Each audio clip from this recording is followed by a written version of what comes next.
ఆ అమ్మాయి వాళ్ళ తల్లిదండ్రులు, ఆ వర్షిణి అనే అమ్మాయి తల్లిదండ్రులు చాలా ఘోరంగా ఏడుస్తున్నారు. నా కూతురు నాకు కావాలి, మా కూతురు మాకు కావాలి అని చెప్పి. హ్మ్. సో, అదైనా ఆవిడ కన్సిడర్ చేసి ఆ అమ్మాయిని వాళ్ళ పేరెంట్స్ దగ్గరికి పంపించాలి గానీ, ఈ రకంగా తన కార్‌లో పట్టుకొని అదే తిప్పడం అది ఎంతవరకు కరెక్ట్ అంటారు? అదే. అంటే ఫస్ట్ ఒకటేందంటే తల్లిదండ్రులకు ఫస్ట్ ప్రేమ ఉంటది. పిల్లలు గూడా ఏందంటే ఏదైనా చేసేటప్పుడు తల్లిదండ్రుల యొక్క పర్మిషన్ తీసుకొనుండాలి.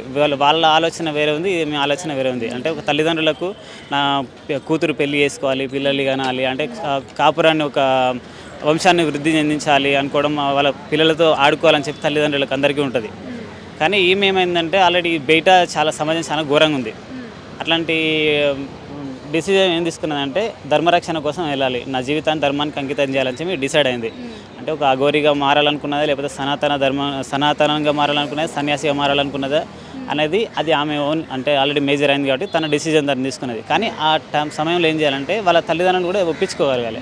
అంటే తను ఏదైతే డిసిజన్ తీసుకున్నదో మానసికంగా డిసిజన్ తీసుకున్నప్పుడు ఏం చేయాలంటే ఆ మెచ్యూరిటీ మైండ్‌తోని వాళ్ళని ఒప్పించుకోగలగాలన్నమాట. అందులో ఆమె ఫెయిల్ అయింది. ఇంకోటి ఆమె తనను అంటే సరే ఫస్ట్ ఏమో మాత అన్నది, తల్లి అన్నది, తర్వాత శిష్యురాలుగా అన్నది, తర్వాత భార్యగా అంటది. భార్య అంటారు. అంటే అసలు ఇది పొంతన లేకుండా పోతుందన్నమాట. ఏది కూడా ఒక కన్క్లూజన్ అనేది లేకుండా పోతుందన్నమాట ఆ స్టోరీకి.